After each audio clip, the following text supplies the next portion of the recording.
गुलजार जी ने कहा था कि शब्दों की कलाकारी भी एक किस्म की शिल्पकारी ही है, जो विद्वता के अंदर बड़ा ऊंचा शिखर रखते हैं। ये क्या लिखा आपने, क्या दिखाना चाहते हो इससे, अभी पूरा समझ नहीं आया। हरियाणा राज्य से श्रेष्ठ शिक्षक पुरस्कार भी प्राप्त कर चुके हैं। आपने स्टेट अवार्ड जीता, भारत के बाहर की भी बहुत सारी हस्तियों को शामिल करेंगे। और हम बचपन में प्रेमचंद की कहानियां पढ़ा करते, जब उसके लिए मुझे 100 रुपए का मनी ऑर्डर आया। क्या बात। मैं स्कूल में बैठा हुआ उसकी चर्चा कर रहा कि देखो कितनी कमाल की रचना है। जीवन एक भाव है, साहित्य भी एक भाव है। कौन सी ऐसी आपकी कृति है जो आपको सबसे पसंद है और वो क्यों है? आप किसी महिला का दर्द लिख रहे हैं जी, तो आपको एक महिला का रूप धारण करना पड़ेगा। यही मुझे सम्मान मिले हैं और ये यादगार पल मेरे जीवन के। दोस्तों, स्वागत है आपका हमारे खास पॉडकास्ट बियॉन्ड बाउंड्रीज में। हम बात करेंगे सीमाओं के पार की, हम बात करेंगे उन सब चीज़ों की जो आपके विजन को ब्रॉड बनाती हैं। हम बात करेंगे ऐसे व्यक्तित्वों के बारे में जो आपको नई दिशा दे सकते हैं। हम बात करेंगे ऐसे लोगों से जो आपके जीवन में नया दृष्टिकोण पैदा कर सकते हैं। और दोस्तों, ये बियॉन्ड बाउंड्रीज एपिसोड आपके लिए नई राहें खोलेगा, नई मंजिलों के रास्ते खोलेगा। तो आज के पहले एपिसोड में हम स्वागत करते हैं डॉक्टर राधेश्याम भारतीय जी का, जो एक वरिष्ठ साहित्यकार होने के साथ साथ हरियाणा राज्य से शिक्षक पुरस्कार से सम्मानित भी हैं, जिन्हें ये पुरस्कार मिला है 2020 के अंदर। इनकी अब तक 5 पुस्तकें आ चुकी हैं और जिनमें से 4 पुस्तकें उनकी लघु कथाओं पर हैं। एक पुस्तक का उन्होंने संपादन किया है। तो चलिए पहले देखते हैं कि उनकी कौन कौन सी पुस्तक हमारे साथ हैं। उनकी पहली पुस्तक है अभी बुरा समय नहीं आया है, फिर है कीचड़ में कमल, उसके बाद है समरीन का स्कूल, और फिर है खिड़की का दुख, और हरियाणा से लघु कथाएं। तो दोस्तों, डॉक्टर राधेश्याम भारती का हम स्वागत करते हैं अपने इस पहले पॉडकास्ट में। डॉक्टर भारतीय, आपका बहुत बहुत स्वागत है बियॉन्ड बाउंड्रीज में। बहुत बहुत धन्यवाद डॉक्टर साहब, आपने मुझे इस कार्यक्रम में बुलाया और आज आप मेरे से ही इसकी शुरुआत कर रहे हैं। ये मेरे लिए बड़े सौभाग्य की बात है। और आपका जो लक्ष्य है, मुझे पूरी उम्मीद है कि आप उस लक्ष्य को जरूर प्राप्त करेंगे। आपका प्रेम और आपका स्नेह हमेशा मेरे साथ रहा है और मैं उम्मीद करता हूं कि आज का एपिसोड जो हम आपसे शुरू कर रहे हैं, ये एक मील का पत्थर साबित होगा और आने वाले समय में हम इस मंच पर भारत की और भारत के बाहर की भी बहुत सारी हस्तियों को शामिल करेंगे। तो चलिए आज हम आपकी यात्रा शुरू करते हैं। और मेरा सबसे बड़ा पहला एक सपना ये भी था कि जो मैं पहली पॉडकास्ट करूं वो एक साहित्यकार के साथ करूं। दोस्तों, मुंशी प्रेमचंद ने कहा था, साहित्य समाज का दर्पण होता है। एक साहित्यकार अपने जीवन को कुछ इस तरह से बुनता है कि वो समाज में हो रही घटनाओं को लेकर अपनी कहानियों, कविताओं, लेखों के जरिए वो गहन बातें इतनी आसान तरीके से कह जाता है जो एक आम आदमी के लिए मुश्किल होती है। तो इसलिए मेरा मन था कि मैं एक साहित्यकार से ही इस एपिसोड की, इस पॉडकास्ट की शुरुआत करूं, और उसमें आज मुझे सफलता भी मिली है। तो आपका बहुत बहुत स्वागत है। तो हम आपकी ही साहित्यिक यात्रा से शुरुआत करना चाहेंगे और मैं और मेरे दर्शक जानना चाहेंगे कि ये यात्रा शुरू कैसे हुई, इसका प्रेरणा स्रोत कौन था और किस तरह की आपकी यात्रा रही। डॉक्टर साहब, आपने प्रेमचंद की बात की। प्रेमचंद ने अपने साहित्य में समाज के हर वर्ग को छूने का प्रयास किया, उसकी दशा को दिखाने का प्रयास किया जी। और सबसे बड़ी बात, उनका जो राष्ट्रीय स्वतंत्रता आंदोलन में अपने साहित्य के माध्यम से योगदान रहा, वो अपने आप में विशेष था। और हम बचपन में प्रेमचंद की कहानियाँ पढ़ा करते थे, पर उस समय ऐसा कुछ नहीं था कि हम भी कहानियाँ कभी लिखेंगे। परंतु धीरे धीरे आगे बढ़ते गए तो कॉलेज समय में कुछ कविताएं लिखी, लेकिन उनको अपना कोई विशेष महत्व नहीं होता। पर जब हम नौकरी में आए, 2000 के आसपास की बातें हैं, तो लघु कथाएं काफ़ी मात्रा में अखबारों में, पत्र पत्रिकाओं में प्रकाशित होने लगी थी। तो एक तो वो छोटी मतलब रचना थी जी। तो उनको देखकर हमें भी लगता था कि हम भी उस रचना को लिख सकते हैं। और मेरी जो सबसे पहली रचना मतलब प्रकाशित हुई वो थी टिड्डी। बहुत बढ़िया। तो वो दैनिक जागरण का अखबार जो निकलता है, उसमें सांझी के नाम से एक अलग से पेज निकलता था, उसमें लघु कथाएं प्रकाशित होती थी।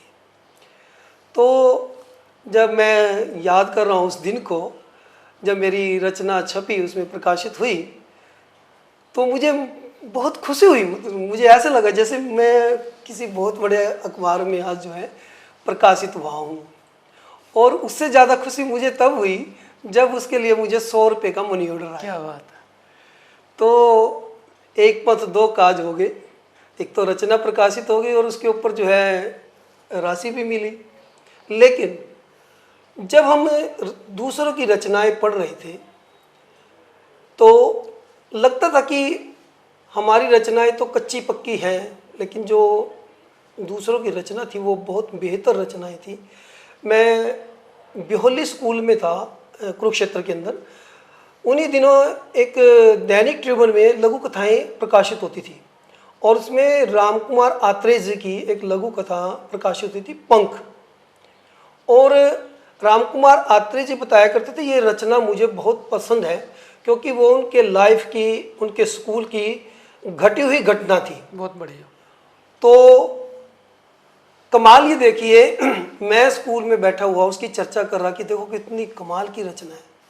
तो मेरे साथ ही हमारे एक ड्राइंग टीचर हुआ करते राम कुमार जी, राम कुमार आत्रेय थे वो भी, क्योंकि वो उनके भाई थे, चाचा के लड़के। ओके।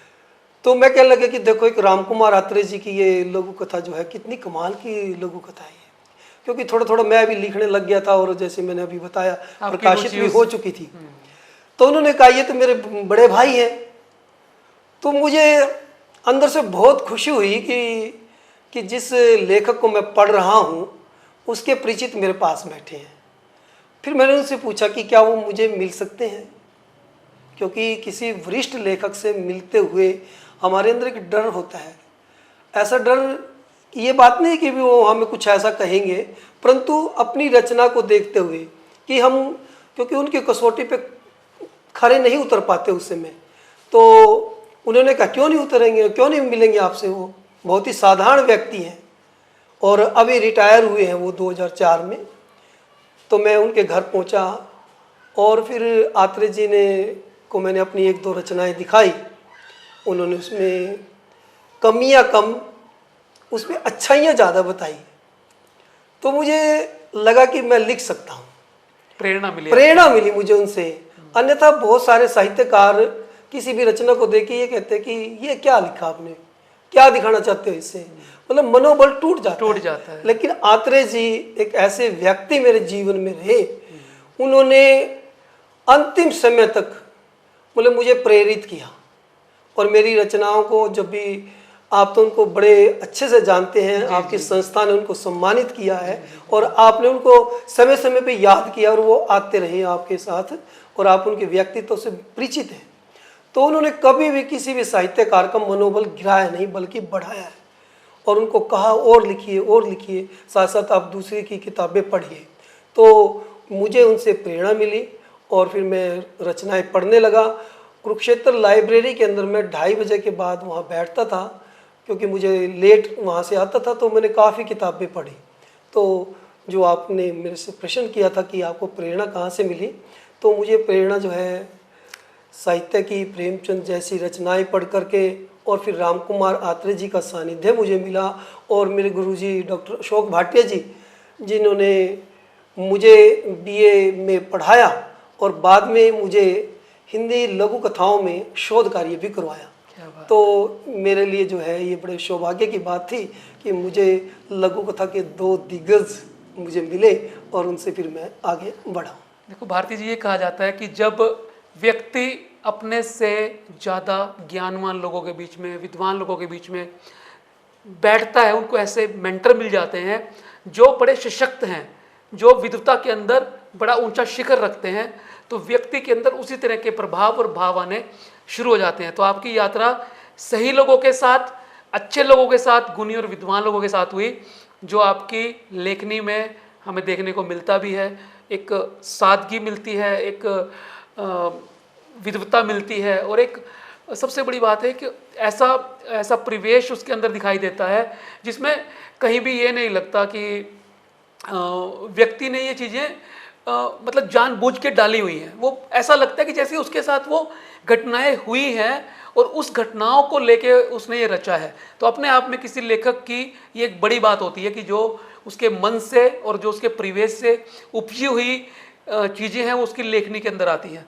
तो बहुत अच्छा जब मुंशी प्रेमचंद जैसा प्रेरक व्यक्तित्व आपके उसमें आता हो और जब दो दिग्गज लघु कथाकार, उपन्यासकार, कहानीकार आपके जीवन में आते हो तो स्वाभाविक है प्रेरणा आपको मिलनी चाहिए। गुलजार जी ने कहा था कि शब्दों की कलाकारी भी एक किस्म की शिल्पकारी ही है। साहित्यकार अपने जीवन के अनुभवों से, संघर्षों से, जीवन के अंदर वो जो सुख दुख देखता है, भावनाएं उसके अंदर आती हैं या वो जो समाज में चीज़ें देखता है उसके हिसाब से अपनी लेखनी चलाता है। आपने भी इतना सारा साहित्य लिखा है, किताबों को संपादित भी किया है। आपके दिल के करीब अपनी कौन सी पुस्तक है? मैं और मेरे दर्शक ये जानना चाहते हैं कि कौन सी ऐसी आपकी कृति है जो आपको सबसे पसंद है और वो क्यों है, उसके पीछे का कारण भी हम जानना चाहेंगे। देखिए डॉक्टर साहब, वैसे तो जो लेखक जो भी सृजन करता है, लेखन करता है, उसको अपनी सभी रचनाएं अच्छी लगती हैं, परंतु कुछ रचनाएं ऐसी होती हैं जो पाठक पसंद करते हैं जी। और ये किताबों की बात मैं यदि करूं तो मेरी सबसे पहली कृति थी अभी बुरा समय नहीं आया है। तो वो हरियाणा साहित्य अकादमी ने उसको पांडुलिपि प्रकाशित करने के लिए अनुदान दिया। ये एक अपने आप में विशेष बात है। बहुत बढ़िया। तो क्योंकि उनकी कसौटी पर वो खरी उतरी इसलिए वो अच्छी लगती है। उसकी समाज में चर्चा होती है, पाठकों के बीच चर्चा होती है और साहित्य जगत में चर्चा होती है। दूसरी उसके बाद मेरी पुस्तक आई कीचड़ में कमल। और फिर मैंने, क्योंकि मैं शिक्षक हूँ, स्कूल में बच्चों के बीच रहता हूँ, उनकी गतिविधियाँ देखता हूँ, तो फिर मेरी लेखनी जो है बच्चों की तरफ मुड़ी और फिर मैंने बाल साहित्य रचा। और बाल साहित्य में मेरी पुस्तक आई समरीन का स्कूल।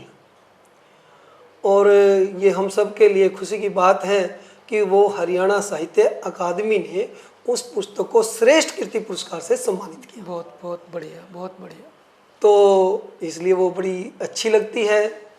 और इसलिए भी अच्छी लगती है क्योंकि बच्चों की जो छवि इन मेरी कहानियों में है वो बिल्कुल यथार्थ रूप है बच्चों का। और क्योंकि वो मैंने अपनी आंखों से देखा है और उन बच्चों के बीच में रह कर के उनकी भावनाओं को समझा है, उनको यथार्थ रूप मैंने दिया है। और ये रचनाएं जो हैं बड़े अच्छे पत्र पत्रिकाओं में प्रकाशित हुई है। जनसत्ता में इसमें से कई बाल कथाएं जो है ना प्रकाशित हुई हैं और बाल जनसत्ता का अपना एक स्टैंडर्ड है। तो हमें ये लगता है कि वहाँ पे यदि कोई रचना प्रकाशित हो रही है तो हम थोड़ा सा लिखने में कामयाब हो रही हैं। और उसके बाद फिर बलराम अग्रवाल जी हमारे वरिष्ठ लघु कथाकार हैं, डॉक्टर अशोक भाटिया जी, इन्होंने मिलकर एक सीरीज शुरू की थी जी। लघु कथाओं की। तो उसमें मेरी एक पुस्तक निकाली उन्होंने, 40 पेज की पुस्तक, उसमें 40 ही लघु कथाएं हैं। खिड़की का दुख, तो वो बहुत ही अच्छी पुस्तक प्रकाशित हुई है उसमें, क्योंकि उन्होंने चुन करके वो लघु कथाएं उसमें ली थी और बिल्कुल मूल्य भी उसका थोड़ा सा मूल्य रखा था और वो बहुत ही अच्छी प्रकाशित हुई थी। तो और फिर हमारे गुरुजी डॉक्टर अशोक भाटिया जी ने मुझे सिखाने के लिए कहा कि आप जो है थोड़ा सा अच्छी रचनाओं को चुनो और उसमें काम करो। तो हमने फिर एक संपादित पुस्तक डॉक्टर अशोक भाटिया जी के साथ मिलकर के उस पर काम किया, हरियाणा से लघु कथाएं। तो ये कुल मिला के मुझे अभी तक में 5 पुस्तकें जो हैं मेरी प्रकाशित हो चुके हैं। और ये रचनाएं जो हैं पत्र पत्रिकाओं में समय समय पर प्रकाशित होती रही हैं और बड़ा अच्छा लगता है नई पुस्तक, क्योंकि चलता रहता है और अभी सामग्री काफ़ी हो गई हमारे पास भी। मैं चाहूँ तो उस पर नई पुस्तक ला सकता हूँ। फिलहाल अभी कोई इरादा नहीं है डॉक्टर साहब। डॉक्टर भारती, हम सबकी ये इच्छा भी है और आपको शुभकामनाएं भी हैं कि जल्दी से आपकी बहुत सारी किताबें हम लोगों के बीच में आए। आप एक श्रेष्ठ साहित्यकार होने के साथ साथ हरियाणा राज्य से श्रेष्ठ शिक्षक पुरस्कार भी प्राप्त कर चुके हैं। डॉक्टर सर्वपल्ली राधाकृष्णन जो हमारे देश के दूसरे राष्ट्रपति थे और जिनके नाम पे हम शिक्षक दिवस 5 सितंबर को हर साल मनाते हैं, उन्होंने एक बार कहा था कि एक अच्छा शिक्षक वो नहीं है जो बच्चों के मन में तथ्यों को ठूस देता है। एक अच्छा शिक्षक वो है जो बच्चों को जीवन की चुनौतियों के लिए तैयार करता है। वो सारे लक्षण आप में हमें नज़र आते हैं। आपकी अलग अलग लेखनी के माध्यम से निकले हुए लेख हम पढ़ते हैं और आपकी साहित्य की जो दृष्टि है वो बड़ी ही प्रगाढ़ दृष्टि है। एक शिक्षक होने के नाते आपका कोई जीवन का, स्कूल का कोई ऐसा वाक्य हो जो आप कोट करना चाहेंगे, हमारे दर्शकों से शेयर करना चाहेंगे, या कोई बच्चा ऐसा हो जो आपको विशेष प्रिय रहा हो, तो एक शिक्षक के रूप में आपने जीवन को कैसे देखा है, और कोई अगर स्मृति है तो वो हम चाहेंगे आप शेयर करें। डॉक्टर साहब, आपने बहुत ही अच्छा प्रश्न किया है, क्योंकि मैं सबसे पहले तो एक शिक्षक हूँ जिसकी मैं खा रहा हूँ, मेरा परिवार गुजारा कर रहा है जी। तो यदि मुझे वो राज्य शिक्षक सम्मान मिला है तो ये बच्चों का और मेरे जो शिक्षक साथी मेरे साथ रहे, जी। क्योंकि मैं अभी मेरी सेवा जो है लगभग 24 साल की सेवा जो हो शिक्षक के रूप में हो जाएगी, तो मुझे याद आता है कि जितने भी शिक्षक साथी मुझे मिले, किसी ने भी आज तक मुझे ऐसा नहीं लगा कि उसने मेरा साथ नहीं दिया। जो भी हम लक्ष्य स्कूल में लेकर चले उनमें उन्होंने हमारा भरपूर सहयोग किया। और बच्चों की बात तो ये है कि ये जो मेरी समरीन का स्कूल पुस्तक आई है, ये मैंने कैमला स्कूल के अंदर एक लड़की थी, 6th क्लास में पढ़ती थी, समरीन। वो इतनी प्यारी और इतनी मतलब पढ़ाई में भी कुशाग्र बुद्धि की और हर गतिविधि में वो आगे रहती थी। तो मैंने उसी पर जो है इस पुस्तक का नाम रखा, और जब मैंने ये पुस्तक उसको भेंट की, वो भी बहुत अधिक खुश थी।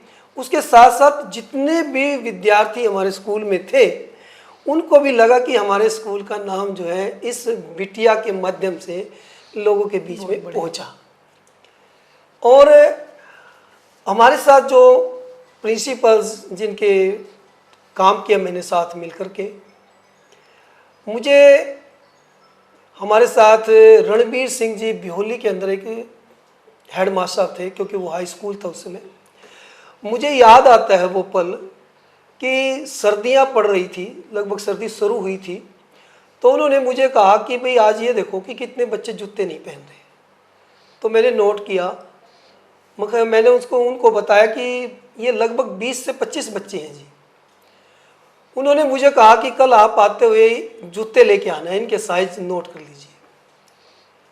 तो मुझे उस घटना ने इतना प्रभावित किया कि जब मैं वहाँ स्कूल से चलने लगा तो उन्होंने उस समय लगभग, मुझे ध्यान नहीं, 2000 रुपये थे या 2,500 जो भी थे, उन्होंने मेरी जेब में डाले कि कल सुबह इनको जूते लेकर के आने हैं और इन बच्चों को देनी है। अन्यथा कई बार हम जो है ये सोचते हैं कि 2-4 दिन और निकलने दो, देखते हैं कितने बच्चे पहनेंगे कितने नहीं। तो मुझे ये प्रेरणा वहाँ से ये मिली कि हमें बच्चों के लिए जितना अधिक से अधिक हो सकता है उनके लिए करना चाहिए। बहुत बढ़िया।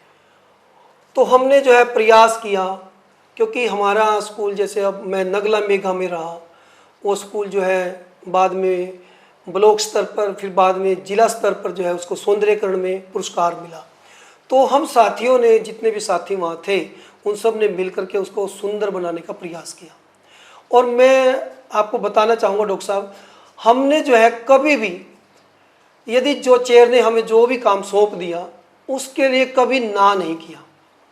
क्योंकि जब भी कोई चेयर किसी को, टीचर को कोई काम सौंपती है, मुखिया काम सौंपता है, तो उसके पीछे वो काफ़ी सोच समझ करके ही किसी काम को सौंपता है। और हमारा दायित्व भी बनता है कि हम चेयर के साथ मिलकर काम करें और उसका जो हमारे से उम्मीद रखता है वो उसको हम, उस पर हम खरा उतरें। तो ये कुछ बातें हैं, बच्चों की बात है, वो समरीन की है। वैसे तो बच्चे सारे ही अच्छे होते हैं, और कई बार तो ऐसा अनुभव रहा है कई स्कूलों में कि जैसे मेरा हिंदी का परीक्षा परिणाम 100% आया, तो नेचुरल उन बच्चों ने बहुत सहयोग दिया होगा। कोंड के अंदर बहुत ही अच्छे बच्चे थे, कैमला के अंदर बहुत अच्छे बच्चे रहे, और भी जितने मैं स्कूलों में रहा, मतलब बहुत अच्छे बच्चे मिलते हैं। कुछ बच्चों की साइकोलॉजिकल होती है भी, चलो उस समय पढ़ाई का उनको इतना महत्व नहीं पता होता, लेकिन धीरे धीरे जब वो बाद में मिलते हैं तो इतना आदर सम्मान देते हैं, तो तब हमें ये लगता है कि ये बच्चे जो है बहुत प्यारे हैं और ये वास्तव में देश का नाम रोशन करेंगे। दोस्तों, आज के एपिसोड में मुझे लग रहा है कि हमने जो डॉक्टर भारतीय का चुनाव किया, पहले शख्सियत के रूप में आज यहाँ पर, वो वाकई सफल रही है। इसका कारण ये है कि अगर ऐसे शिक्षक हमारे समाज को मिल जाएं, हमारे बच्चों को मिल जाएं, तो भारत वापस अपने विश्व गुरु के दर्जे को पा सकता है। तक्षशिला और नालंदा जैसी यूनिवर्सिटीज़ के अंदर जो हमारे शिक्षक होते थे, चाणक्य जैसे, वैसे शिक्षक हमें भारतीय जी के रूप में दोबारा मिलें तो भारत कहीं से कहीं जा सकता है। दोस्तों, वाकई एक साहित्यकार अगर एक शिक्षक भी है और उसकी ऐसी सोच है, तो आप देख सकते हैं, आप समझ सकते हैं और चिंतन कर सकते हैं कि आने वाला हमारा समाज कैसा होगा और उससे जो बच्चे निकलेंगे वो कैसे होंगे। भारतीय जी, एक बार हसन मंटो ने कहा था कि साहित्य का कार्य समाज के सत्य को उजागर करना है। एक साहित्यकार का दृष्टिकोण बहुत व्यापक होता है, वो खाली बाहर ही नहीं देखता, वो अंदर की यात्रा भी करता है और उस अंदर की यात्रा करने में कहीं ना कहीं अध्यात्म भी उसके अंदर आता है। और एक साहित्यकार होने के नाते और एक शिक्षक होने के नाते आप भी कभी ऐसा महसूस करते हैं कि आपने वो बाहर के साथ साथ अंदर की यात्रा भी की है और उस पक्ष को भी उजागर करने का काम किया है जो वाकई हर व्यक्ति को करना चाहिए। डॉक्टर साहब, साहित्य तो यात्रा ही अंदर की है वास्तव में। तो यदि हम बाहरी किसी व्यक्ति को देखकर या घटना को देख कर लिख रहे हैं, वो तो मात्र लेखन है। बहुत बढ़िया। बात तो ये है कि जिस व्यक्ति के साथ जो घट रहा है वो क्या पीड़ा महसूस कर रहा है, उस दर्द को जब लेखक महसूस करेगा, जब उसको अपने शब्दों में लिखेगा, तो लेखक जो है उस पात्र के अंदर बैठता है। बहुत बढ़िया। जब ही वो उसके दर्द को लिख सकता है। यदि आप किसी महिला का दर्द लिख रहे हैं तो आपको एक महिला का रूप धारण करना पड़ेगा। यदि आप बच्चे का चित्रण कर रही हैं तो आपको आपके अंदर एक बच्चा होना चाहिए उस समय। यदि आप किसी वृद्ध की दशा का वर्णन कर रही हैं, उसकी मनोव्यथा का वर्णन कर रहे हैं, तो आपको वो महसूस करनी पड़ेगी। अन्यथा तो फिर वो एक गद्य लेखन हो गया, आपने उसको लिख दिया। तो आपको यात्रा तो करनी ही पड़ेगी और चिंतन करना पड़ेगा। जो आप अध्यात्म की बात कर रहे हैं, वो आपको चिंतन करना पड़ेगा कि आप अपनी रचना के माध्यम से समाज को क्या देना चाह रही हैं, आप समाज को कौन सी दिशा में लेके जाना चाहते हैं। वो आप तभी करेंगे जब आप उसको खुद महसूस करोगे। मैं आपसे ये जानना चाहता हूँ कि आज के आधुनिक युग में जब डिजिटल मीडिया ने और डिजिटली हम बहुत ज़्यादा एक्टिव हो गए हैं, ज़्यादा सारे बच्चे और इवन बड़े भी वो सारे के सारे स्क्रीन पे रहते हैं, स्मार्टफोन पे रहते हैं, तो वो ज़्यादा समय स्क्रीन पे बिताते हैं। किताबों को पढ़ना लोगों ने नगण्य कर दिया है या उसकी तरफ बहुत ध्यान कम हो गया है। पुस्तक मेले में भी भीड़ जरूर लगती है, लोग देखने के लिए जाते हैं, किताबें ले भी आते हैं, लेकिन वो लाइब्रेरी का हिस्सा और शो पीस बन के रह जाती हैं। उन्हें लोग पढ़ना पसंद नहीं करते। दिखाते जरूर हैं कि मेरे पास 100, 500, 1000 किताबें हैं, लेकिन वो उन्होंने कितनी अच्छी तरह से पढ़ी। तो एक लेखक होने के नाते आप किस तरह से इस चीज़ को देखते हैं कि आने वाला समय साहित्य की दृष्टि से कैसा है? डॉक्टर साहब, आपकी बात जो आपने प्रश्न किया है, हम मोबाइल पर जब कोई रचना पढ़ते हैं जी और पुस्तक से कोई रचना पढ़ते हैं, उसमें दिन रात का अंतर होता है। जी। आप पुस्तक पढ़ रहे, जैसे अभी मैं मधु कांकरिया जी की पुस्तक पढ़ रहा था, वो उसमें आलेख है, लेख हैं, जो भी विचार उनके अंदर जो है वो हमें सोचने के लिए विवश करते हैं। हम जब किसी रचना को पढ़ रहे हैं जी, तो हम उस रचना को पढ़ करके फिर हम अपने बारे में सोचते हैं। मैं आपको बात चली है तो मैं बता रहा हूँ, उसमें एक आलेख है भाषा पर कि एक बूढ़ी औरत जर्मन भाषा सीख रही है। यदि हम आम व्यक्ति इस बात के बारे में सोचता है तो उसका सबसे पहला प्रश्न यही होगा कि आप इस उम्र में भाषा सीख रही हो। जबकि वो ये कहती है कि मैं भाषा सीखूंगी, क्योंकि उसके बच्चे जर्मन में रह रहे हैं।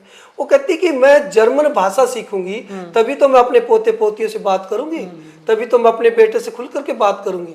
और भाषा विचार विनिमय का सबसे सशक्त साधन है।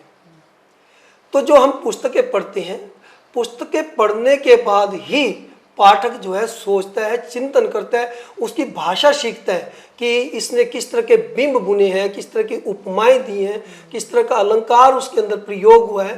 केवल लिखना नहीं, लिखने के साथ साथ उसकी भाषा, क्योंकि बहुत सारे लेखकों की भाषा इतनी उनके अंदर इतनी सुंदरता होती है, भाषा में सौंदर्य उनका इतना होता है कि वो मन के अंदर उतर जाती है।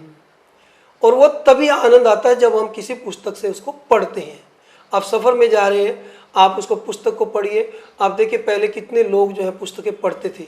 डॉक्टर भारतीय, अब हम जानना चाहते हैं कि आपके वर्तमान समय में कौन कौन से साहित्यिक प्रोजेक्ट चल रहे हैं, और कोई आपकी ऐसा सपना जो आपने पाला हुआ हो और वो अभी तक पूरा नहीं हुआ हो, वो कौन सा है जिस पे आप भविष्य में काम करना चाहते हैं? डॉक्टर साहब, लेखन में सपना तो यही होता है कि भाई जो हम लिख रहे हैं पाठक उसको पसंद करें। अब तो पत्र कम आते हैं। थोड़ा सा समय था कि एक बार मेरी एक लघु कथा प्रकाशित हुई थी, दूरी, जी। जागरण में, दैनिक जागरण में। उस पे बहुत सारे पत्र आए थे। क्या बात। तो इतनी मतलब खुशी होती थी कि आप व्यक्त नहीं कर पा रहा मैं उसको, तो बड़ा अच्छा लगता था। अब रचनाएं जब प्रकाशित होती हैं, बड़ी पत्र पत्रिकाएं में प्रकाशित होती है, तो देखो खुशी तो मिलती ही है। पर सपना जो है ऐसा कुछ नहीं है कि भाई, सपने तो लेखन के साथ साथ ही जुड़े रहते हैं। जितना हम पढ़ेंगे, जितना हम लिखेंगे, तो जितना वो पाठकों के बीच में जाएगा और पाठक जितना सराहेंगे, तो वो सपने अपने आप ही पूरा हो जाता है। तो ऐसा कोई विशेष सपना नहीं है, बस सपना यही है कि मैं लिखता रहूं और पाठक उसको पसंद करें। अभी हाल ही में एक बाल कविताओं से या बाल गीत से संबंधित पुस्तक आ रही है, बोधि प्रकाशन से। उसमें मैंने गीत लिखने का प्रयास किया है, बाल गीत। और क्योंकि बच्चों के बीच में रहता हूँ तो चाहता हूँ कि वो गीत बच्चे भी गुनगुनाएं। क्या बात है। और मेरे मित्र हैं मदन लाल जी, उनके भाई हैं कृष्ण पाल भारतीय, वो भी भारतीय लिखते हैं। उन्होंने उन कुछ गीतों को अभी अपना स्वर दिया है और वो बहुत पसंद किए गए हैं। क्या बात। तो वो काम कर रही हैं। और मैंने कहानियाँ भी लिखी हैं। कई कहानियाँ जो है मेरी पुरस्कृति भी हुई है। जयपुर के अंदर साहित्य समर्था नीलिमा टिक्कू जी पत्रिका चलाती है, वहाँ से उन्होंने मेरी 2 बार जो है कहानियों को पुरस्कृत किया है। और प्रयास तो मैं उपन्यास पे भी कर रहा हूँ, परंतु फिलहाल मैं उसको रोके हुआ हूँ, क्योंकि उपन्यास के अंदर बहुत प्रयास, बहुत मेहनत करनी पड़ती है। अभी मैं फ़िलहाल जो है उपन्यास पढ़ रहा हूँ और उसके बाद जो है फिर मैं अपने उपन्यास को दोबारा से देखूँगा और उसको फिर कोशिश रहेगी कि मैं उपन्यास भी लिखूँ। तो फिलहाल मेरे यही प्रोजेक्ट पे मैं काम कर रहा हूँ। बहुत अच्छा। आपकी बातें सुनकर ऐसा लगता है कि आप बड़े संतोषी किस्म के इंसान हैं, जो जीवन में मिल गया है उससे बड़े संतुष्ट रहने वाले इंसान हैं। आपको इतने पुरस्कार मिले हैं, लेकिन सहजता जीवन में बहुत ज़्यादा मैं अनुभव करता हूँ, हमेशा देखता हूँ। तो ईश्वर आपको हमेशा ऐसा ही बनाए रखे और इस तरह के भाव में ही आप रहें। और हम उम्मीद करेंगे कि आपको साहित्य की विधा में जो भी दुनिया के सबसे बड़े पुरस्कार हो सकते हैं, नोबेल तक आप जाएं, और भारत के भी सबसे हमारी जितनी अकाडमीज़ हैं भारत के अंदर, उन सब का पुरस्कार आपको प्राप्त हो। हमारी ऐसी शुभकामनाएं हैं। अब हम जानना चाहते हैं कि साहित्य के अलावा, शिक्षण के अलावा एक बहुत सारी रुचियां आपकी अलग से भी होंगी, वो कौन कौन सी हैं और उनके साथ आप जस्टिफाई कैसे करते हैं, कैसे उनको समय देते हैं, अपने परिवार को इतने व्यस्त समय में से कैसे उनके लिए समय निकाल पाते हैं? वैसे तो डॉक्टर साहब, मैं अधिकतर समय लेखन में ही गुजारता हूँ, परंतु मैं भारत विकास परिषद से भी काफ़ी समय से जुड़ा हूँ जी। उसमें सामाजिक कार्यों में बढ़ चढ़ करके भाग लेते हैं। और अधिक मेरी रुचि इसलिए भी नहीं है क्योंकि समय बहुत कम होता है जी। क्योंकि विद्यालय में भी समय लगाना पड़ता है जी। उसके बाद घर आकर के भी घर के भी कार्य होते हैं। और फिर जब पढ़ने और लिखने का काम होता है, वो मात्र ये नहीं है कि भी वो थोड़े से समय में ही पूरा हो जाए, उसके लिए काफ़ी समय चाहिए। और पुस्तकें पढ़ना और उस पर फिर विचार करना, क्योंकि बहुत सारे मित्रों की पुस्तकें आती हैं, उन पर अपने विचार भी व्यक्त करने होते हैं, तो उनको पढ़ करके ही हम किसी पर विचार व्यक्त कर सकते हैं। और दूसरे जो रचनाएं मतलब समाज के अंदर या मतलब साहित्य जगत में अपना एक मुकाम हासिल कर रही हैं या बहुत चर्चित हो रही हैं, उन पुस्तकों को पढ़ना भी मतलब मैं समझता हूँ कि उनको मैं ज़रूर पढ़ता हूँ। और मेरी अपनी लाइब्रेरी में बहुत सारी किताबें हैं, मैं खरीदता भी हूँ, और कुछ बहुत सारे मित्रों की पुस्तकें मेरे पास आ भी जाती हैं। तो बाकी समय में फिल्में देख लेते हैं और गाने सुन लेते हैं। क्या बात है। जीवन को आप कोशिश करते हैं कि एक संपूर्णता के साथ जिया जाए, और यही जीवन का अंतिम चरम लक्ष्य भी होता है। भारती जी, अब चलते चलते रामधारी सिंह दिनकर की मुझे एक बात याद आती है, जब तक मनुष्य की आत्मा नहीं जगेगी तब तक साहित्य अपना काम करता रहेगा। लिखना, साहित्य रचना एक निरंतर चलने वाली प्रक्रिया है, और इसके अंदर बहुत सारे पड़ाव आते हैं, बहुत सारी एक यात्रा और मंजिल तक पहुंचने के लिए आपको तय करनी पड़ती है, और फिर भी वो यात्रा कभी पूरी नहीं होती, क्योंकि एक जीवन एक भाव है, साहित्य भी एक भाव है। यहाँ पड़ाव मुझे अपनी जानकारी में और अपनी अनुभव में और अपने ज्ञान से नहीं लगता कि इनका कोई पड़ाव होता होगा। लंबा सतत चलने वाली यात्रा है, यहाँ पड़ाव हो सकते हैं, मंजिल नहीं होती। मुझे ऐसा लगता है कि एक साहित्यकार समाज को बहुत कुछ देता है, और अब चलते चलते मैं चाहूँगा कि जो एक संदेश आने वाले लेखकों के लिए, नवयुवकों के लिए, बच्चों के लिए और युवा पीढ़ी के लिए जो आप देना चाहते हैं दिल से, वो हमारे दर्शकों को प्लीज़ अपनी भाषा डॉक्टर में। साहब, अभी तो मैं खुद ही सीख रहा हूँ, और जो बात आप कर रहे हैं निरंतर लेखन की, ये तो अंतिम क्षण तक जो है व्यक्ति सीखता भी है और लिखता भी है, क्योंकि समाज के अंदर बदलाव आते हैं, और एक लेखक का दायित्व भी होता है कि उस बदलाव को समाज के सामने लेकर आए, और निरंतर लिखना भी पड़ता है समाज के लिए, अपने लिए। तो मैं एक संदेश तो क्या दूंगा, क्योंकि मैं खुद ही एक पाठक हूँ आज भी, और लेकिन फिर भी मैं ये कहना चाहूँगा कि हर व्यक्ति के अंदर कोई ना कोई कला जरूर होनी चाहिए। यदि आपके अंदर पेंटिंग्स की है, लेखन की है, डांस की है, कोई भी, तो आप अपने समय को बहुत अच्छे से लगा सकते हैं। उसके साथ साथ आपकी समाज के अंदर एक छवि भी बनती है। दूसरी बात, हमारी सोच सदैव सकारात्मक होनी चाहिए, क्योंकि सोच का हमारे जीवन में बहुत ही बड़ा महत्व है। जैसा हम सोचते हैं वैसा ही उसका रूप आगे ढल जाता है।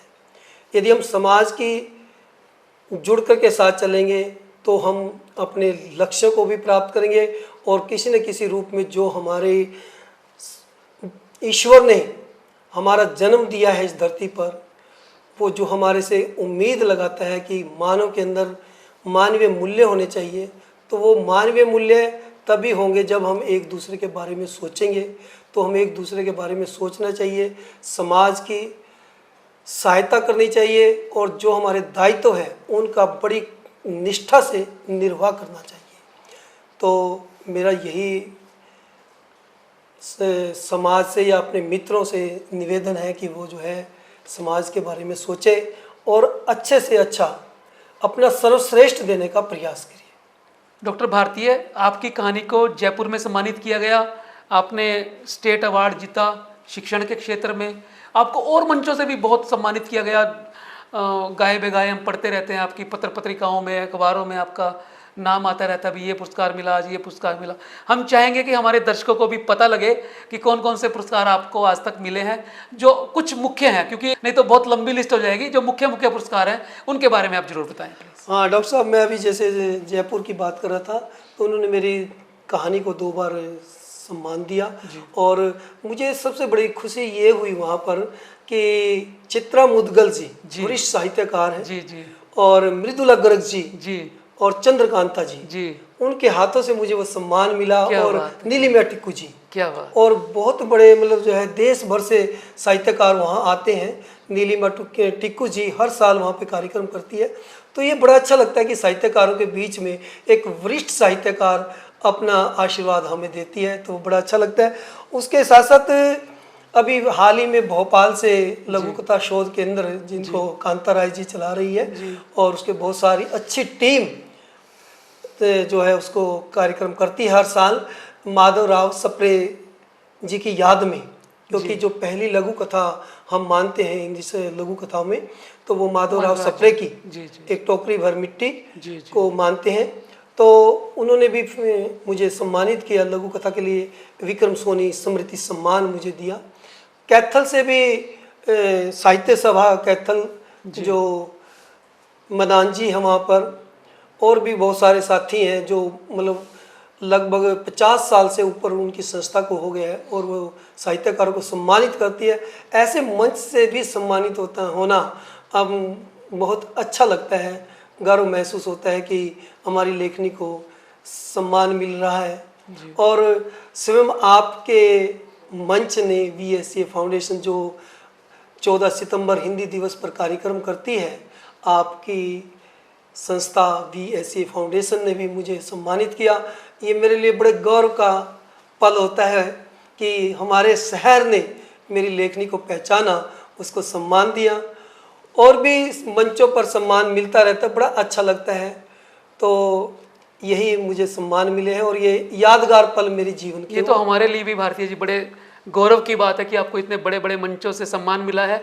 और जहाँ तक VSCA फाउंडेशन की बात है तो VSCA फाउंडेशन तो अपने आप को गौरवान्वित महसूस करता है आप जैसे साहित्यकारों को, और सबसे बड़ी बात आप जैसे व्यक्तियों को जो बड़े ही निश्चल हैं। तो ऐसे व्यक्ति समाज के अंदर देखने को बहुत कम मिलते हैं, बड़े बिरले मिलते हैं। तो दोस्तों, ये थे हमारे साथ आज डॉक्टर राधेश्याम भारतीय जी। एक बड़ी उच्च शख्सियत है, पेशे से शिक्षक होने के साथ साथ एक बहुत बड़े वरिष्ठ साहित्यकार हैं। इतने पुरस्कार इनको मिल चुके हैं, पूरी दुनिया के सबसे बड़े बड़े पुरस्कार इनको मिले। यही शुभकामनाएं हम अपने शो के जरिए इनको देना चाहते हैं। दोस्तों, आपको ये कार्यक्रम कैसा लगा? बियॉन्ड बाउंड्रीज का ये पहला एपिसोड आपको कैसा लगा? आप कमेंट में ज़रूर बताइएगा। मेरी कोशिश ये है कि मैं हर हफ्ते आपके लिए किसी न किसी महान और बड़े व्यक्तित्व को, शख्सियत को लेकर आता रहूं और हम बहुत सारी बात करें, इस पूरी दुनिया के बारे में बात करें, अलग अलग परिप्रेक्ष्य, अलग अलग पर्सपेक्टिव के बारे में बात करें, अलग अलग दृष्टिकोणों के बात करें। और आप सबका भी बहुत बहुत शुक्रिया जो हमें इतना प्यार देते हैं। मिलते हैं अगले एपिसोड में, तब तक के लिए नमस्कार, जय भारत, जय हिंद।